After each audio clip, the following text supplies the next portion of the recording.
The ethical reason.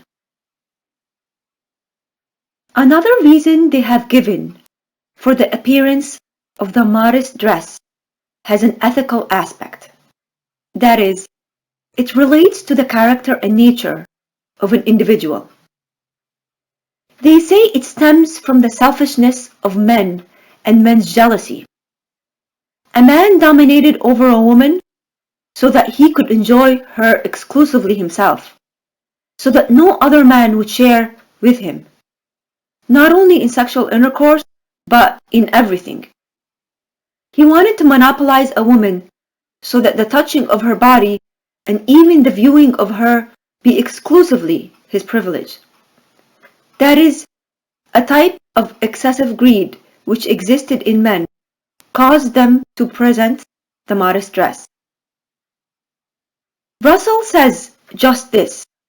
He says that human beings have been able, to a certain extent, to dominate over their greed for wealth in such a way that they later encouraged charity and sharing one's table with others because these related to wealth. They came to regard excessive greed as something disagreeable in human beings, but they were not able to control their greed for sex in the same way. Thus, they came and changed the name of this to manliness or zeal. They considered jealousy and greed under this name to be a virtue, whereas if charity is good, and if it is good in relation to wealth, it should be good in relation to women as well. Or else, it is wrong in both areas. How is it that when it comes to something that belongs to a person, it is good to be generous and liberal with it, but when it relates to women, it is evil? No, there is absolutely no difference between them. If it is good for both, and if it is bad, it relates to both. In the first place, it is not right to compare having a wife to having property. Secondly, from our point of view, there is a difference between jealousy and zeal. That is, passion, fervor or ardency, or ghayrat. We believe them to be two different feelings. Zeal is a natural instinct given to humanity. It is a collective word. That is, its roots are to preserve society, not an individual. It is like a policeman that God has placed within humanity to preserve future generations. As we have pointed out, however much satisfaction a man receives in sexual pleasures, his sense of zeal becomes more weakened along with his sensitivities towards modesty, piety, and moral willpower. Lustful men do not object to their wives having affairs. They may even enjoy it and defend such deeds. Whereas the opposite is true of men who struggle against their ego's desires and lust. In this struggle, gathering together their moral forces, they dominate over vices such as greed, envy, or the worship of money within themselves. They become what the term human being really means. They then devote themselves to serving people as a sense of providing service to others develops within them. Such men have greater zeal or sense of manliness and are more jealous and protective of women. As a matter of fact, they protect all women in general. That is, their conscience does not permit them to allow any kind of aggression against women in society, for it is as if they were protectors of all women. Imam Ali alayhi salam has said, "A noble, zealous person never commits adultery." He did not say a jealous person never commits adultery, but rather a zealous one. Why? Because manliness is a noble human virtue. It is a human virtue which relates to society and its purity. Just as a zealous man does not allow the corruption of women he is related to, neither is he content to see the women of society being corrupted. This is because zeal is other than jealousy. Jealousy is a personal and individual affair and stems from a series of spiritual beliefs. But zeal is an emotion and a sensitivity which relates to the human species as a whole. The secret of the fact that men have a very great sensitivity towards their wife having sexual intercourse with other men is an instinct which creation gave to every man to preserve future generations. If this did not exist, if the singular affection for children did not exist, not even one individual would be inclined towards reproduction. If this sense of wonder did not exist within the human being to protect and guard the place of the seed, so that other seeds which are similar would not fall there, the relation between the sexes would be completely cut off. No one would know their father, and no father would know his child. Whereas the connection between one generation to another is one of the principles of human society. If it did not exist, there would be no society. Human beings have been given an instinct which is the basis for the preservation of society, and that instinct is this. Women are desirous of preserving their generation, and so are men, but women are protected as a result. When a child is born, it is clear who its mother is, and the mother knows her child. Even if she were to have intercourse with 1,000 men, she would know that the future generations are assured, but men are not reassured in this way, unless they have guarded that woman and created some precautions whereby they are assured of their fatherhood. Can a person say that we must eliminate this instinct called zeal, which exists within human beings, and that this is the same thing as jealousy? This is something which even those who have a community type of living, as far as property is concerned, have not said in relation to women. The psychological reason. Some people believe that the modest dress and staying at home are based on psychological reasons, and that women have had an inferiority complex towards men from the very beginning.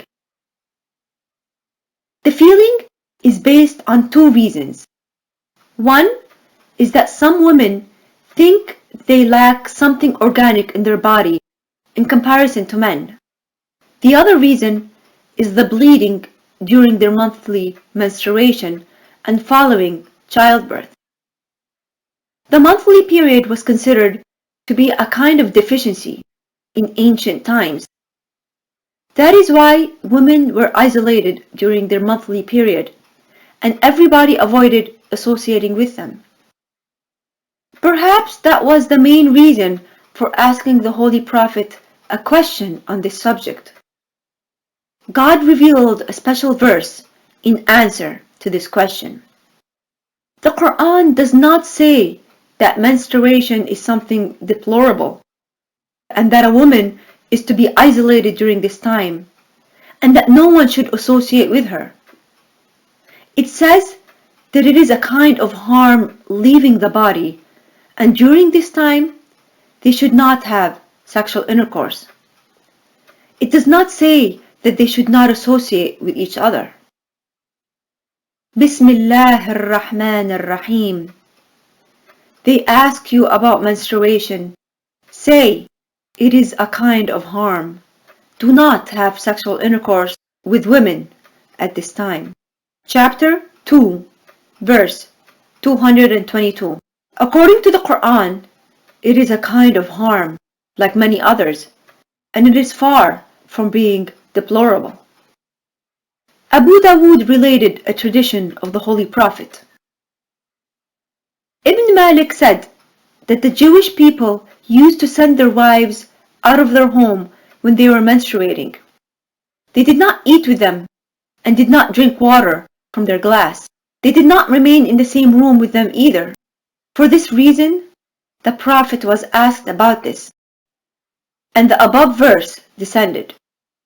The Prophet forbade the isolation of women at this time and said, "Nothing is forbidden except sexual intercourse." According to Islam, the menstruating woman is muhdis, that is, a person who does not perform the partial or total ritual ablution.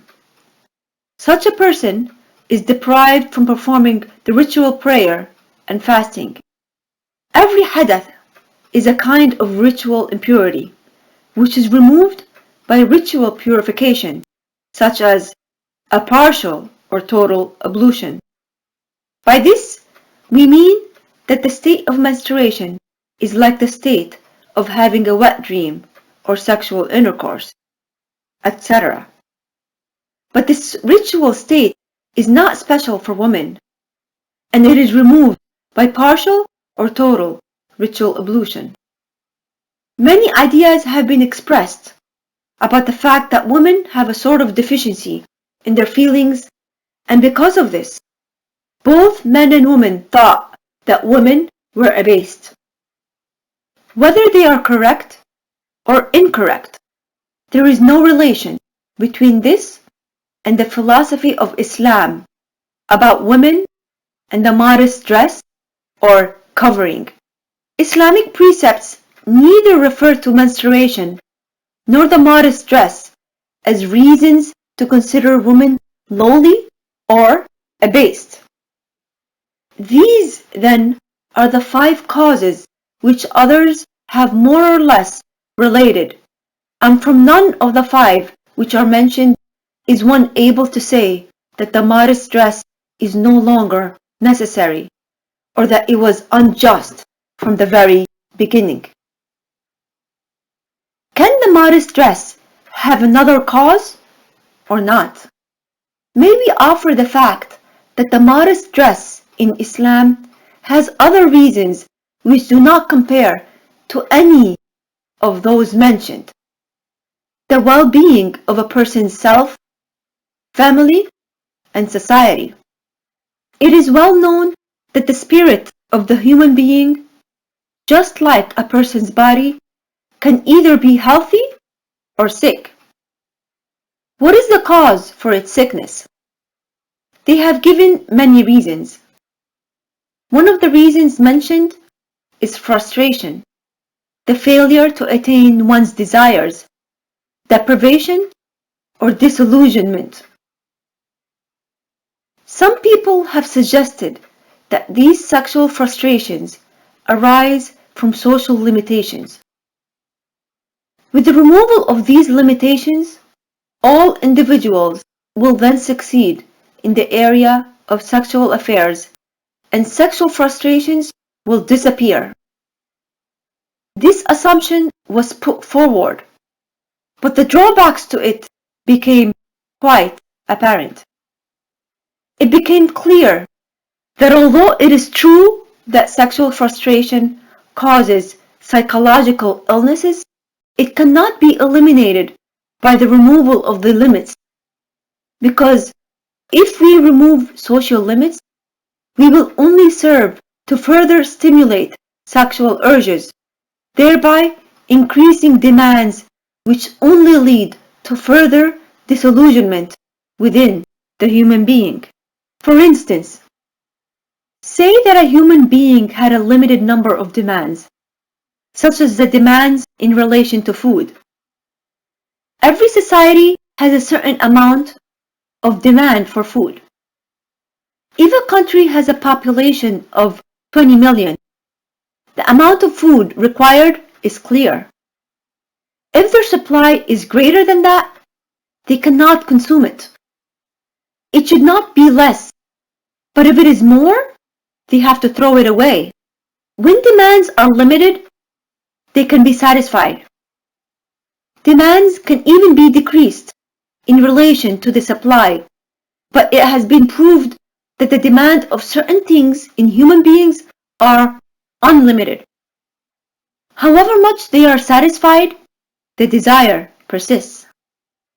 Things which have a quality which are not solely physical are like this. For instance, in the area of material things, if we want to say how much food a society needs, we can estimate this. But if we were to ask how much money a society needed, the demand would be unlimited. We may ask, how much wheat would it take to satisfy the people of Iran? This is possible to estimate. But it is more difficult to estimate if we ask, how much money would satisfy the people of the country? If you give as much as possible to an individual, he would never say, that's enough. Knowledge is also like this. Many of the demands of human beings are rooted in unending human desires. When you relate to them, a person still says, I want more. Wealth is also like this. It cannot be satiated. A tradition of the Holy Prophet relates to this. There are two kinds of hunger which are never fulfilled. The hunger for knowledge and the hunger for wealth. Can one fulfill the ambition of a person? Can a society fulfill the ambition of a person? No. No matter what position a person is given, that person wants an even higher position. Even if you gave him the highest position, he still would not be satisfied. The reason for the development of ethics was because of this very thing, that is, to regulate unending human desires which have created chaos and conflicts. Sexual enjoyment is limited from the physical point of view. A man can be satisfied from one woman, or at the most, two. But from the point of view of attachment that a man and a woman develop, even Russell mentions the fact that physical sex differs from the attachment which can result from it. When it takes on this quality, can it be fulfilled? Given a man who has fallen into this way, a man, for instance, who has a harem of 1,000 beautiful women, if someone were to say to him, there is a beautiful woman in such and such a place, would he then say, no, I am satisfied with my harem and my relations with the woman there? There is no question of ever being satiated. It was because of this that they readily saw that the desire for sex is like wealth. It is insatiable. They came and gave another suggestion. The human being must be made to deviate from this way. A person must be placed upon the unending road, a road that leads nowhere. Freud suggested it. He first struggled against any kind of social limits and limitations. He then saw that giving people limitless sexual freedom created more difficulties and problems for them. It created far greater psychological disturbances. He said, this spirit must be directed to other things so that it becomes preoccupied with art, literature, etc. Because this way is impossible. This spirit has to be allowed to develop without anything standing in its way. Experience and statistics have shown that in the West, where sexual freedom is very great, and in some areas there are no limitations, psychological illnesses are greater than in a society which has limitations. The greater the stimulation, the more the desires increase. They increase several times, just like fire. Can a person satiate a fire with fuel? This clearly cannot be done. They say that no matter how you try to prevent a human being from something, the greed for it increases. This is true, but the point to note is that the human being develops greed for something which is both forbidden and stimulated. But if it is not offered, or it is offered less, the human being finds less desire for it. When it is stimulated, it is impossible for everyone to satisfy their desires, for it no matter how much freedom they are given. Thus, if there is a kind of limitation and sexual desires are to be satisfied within the marital environment, if society is to be the place of work and activity, if a woman does not have the right to stimulate sexual urges, nor a man have the right to seek sexual fulfillment outside the marital environment, if it takes this form, the spirit and morale of people will clearly develop in a more healthy and wholesome way. As to the family, efforts must be made so that, to the extent possible, marital relations become more and more intimate, and whatever will weaken this relationship must be resisted. The limiting of sexual fulfillment to marriage, whatever kind of fulfillment it may be, causes the married couple to develop a more profound union, because a man and a woman who knows only her husband to be the source of her pleasure and happiness clearly will develop deeper and stronger ties. For instance, some people ask, why is it that sexual relations of a man without a wife and a woman without a husband are forbidden outside of marriage? Why can they not have sexual relations? We accept the fact that there is a difference, but note this point, which appears to be very clear to me. In the recent past and in the present, among societies which live according to Islamic law, a girl who reaches puberty is not free to take sexual enjoyment from every youth, even though the instinctive desire exists. When the boy reaches puberty, a desire and inclination for the opposite sex develops, but there are no means to satiate it. From the beginning, he is told, for instance, that he can marry when he reaches the age of 20, and the girl knows that he will marry in a few years. Marriage for them is a very sweet and pleasurable thing. Marriage is the fulfillment of desires after a time of deprivation. That is, sexual urges may not be satisfied outside of marriage. This boy who is facing a girl for the first time sees her as the person who will satisfy his desires, bring him pleasure and happiness, and the girl who faces the boy for the first time, knowing he will bring her happiness and well-being, develop such emotions that are incomparable to anything else.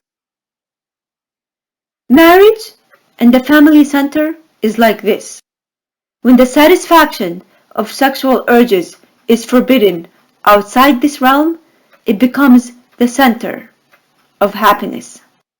Thus, This issue of forbidding the fulfillment of sexual activities outside of the family center serves to strengthen family solidarity, whereas allowing such possibilities outside the family center separates the family. As we will come to point out, the Islamic modest dress is nothing more than this: the limiting or restricting the sexual needs to marriage.